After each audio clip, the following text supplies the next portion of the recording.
everybody, it's your residential brickologist Lego Lee here, back with the Lego Disney set review. Today we have my first review from the brand new Disney animated film Raya and the Last Dragon. This here is Raya and the Sisu Dragon set. This set here retails for about $30 in the United States, has 216 pieces, and here is a front look at your very colorful box.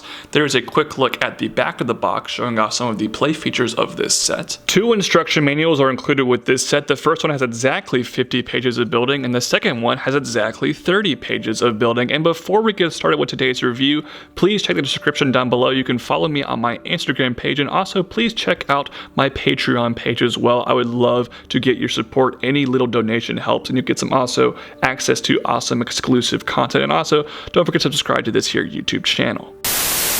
But someone has to take the first step. Here is the set all built up. Of course you get the titular Raya and the Sisu Dragon, but you also get a couple of structural small side builds. So a close look at that Raya mini doll first, then the dragon, and then of course the structures as well. So let's get started. The one figure included with this set here is the titular character herself, Raya, in mini doll form. And while I don't like mini dolls, this one actually looks pretty good. I especially like the printed map on the 2x3 tile they give her there. That is a very cool piece. And speaking of cool pieces, she has an awesome new sword here in sand green that is a fantastic looking mold. And speaking of fantastic looking molds, the straw hat and hair combo piece that is dual molded is really great, and I love to see that there. Beyond that, some very typical mini doll details that I don't particularly love, but I think this is a good looking Raya figure.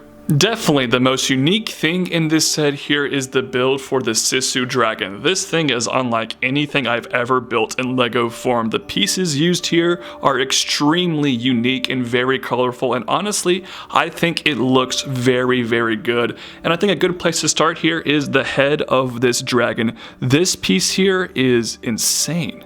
The Sisu Dragon's head here is triple molded. You have this minty color, this lavender color for kind of this hair, and then this transparent rubbery blue plastic for the horn here. This just looks crazy. I love the mold of this head. It looks really, really good. And you can actually open the mouth as well, which is a separate piece. Looks a little bit silly with the mouth open, but that is an easily forgiven play feature. Now, I don't love the transition from the neck here to the head. That definitely looks a little bit awkward, and honestly the head might be slightly too large, but besides that, I think it's a nearly perfect looking awesome mold. But the crazy part usage for this dragon does not stop at the head. You already saw the neck piece. Now that same piece is used a lot throughout pretty much the entire body of this dragon, which is super, super strange, but gives it a very unique shape. However, what's even more unique here is the use of these very shiny metallic-y kind of chrome vinyl pieces. These are wild.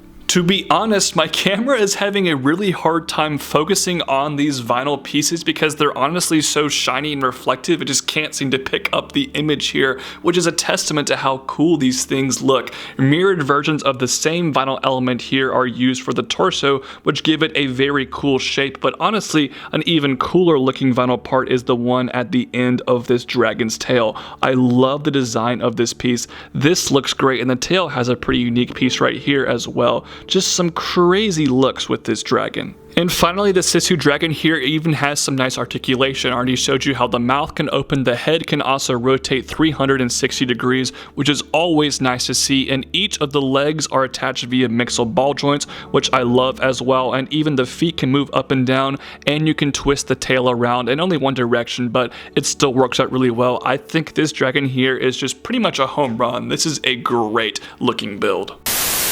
I'm gonna be real with you. I'm not like the best dragon.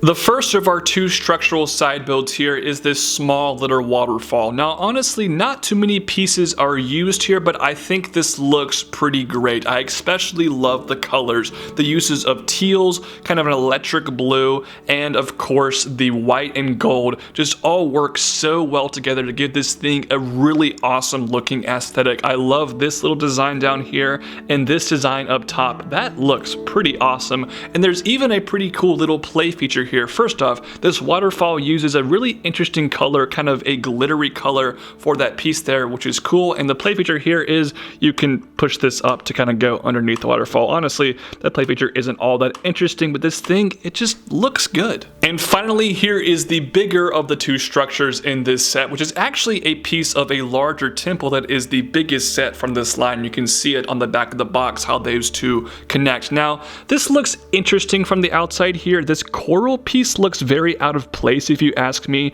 Not sure why that is here, but these stickers do look really cool, and I love the use of this piece in teal. This is a really nice looking part, and up top here, some great designs as well. I mean, architecturally, I think this looks great. Now, moving towards the back, there's not much on the inside. This is the piece that attaches it to the other build. You have a candle and then a plate over here, and there is one little hidden play feature. You can move this back, open it up, you have this little crate inside with a sticker on top that has a gem inside there, which is a glittery piece. So a nice little hidden Easter egg inside here, but besides that, nothing crazy with this build, but I think it overall looks pretty cool, and again, I just love the colors.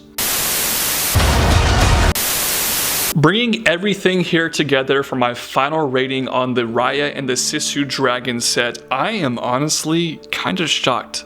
I love this set. I was not expecting to really even care about this set. I just thought the dragon looked somewhat interesting, but the builds here are honestly so unique and different and have great colors and pieces, which brings us into my pros with this set. The parts pack here that this set alone is fantastic. The building techniques, I mean, they're nothing crazy to write home about, but they're very good, and I love all the unique molds for this dragon and the vinyl pieces.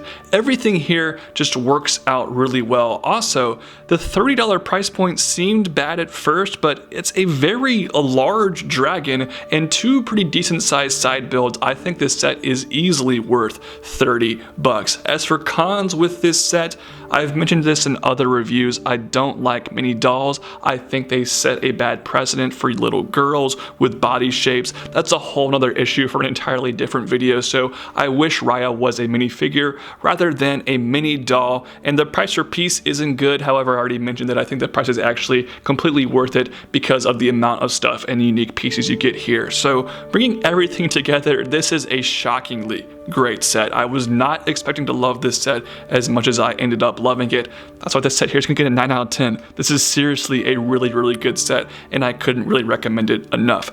Thank you all so much for watching today's review. Please like this video, comment on this video, subscribe to this channel, and check out all those links I already mentioned in the description down below. Thank you guys so much for watching today's video. Hope you guys next time. Peace out.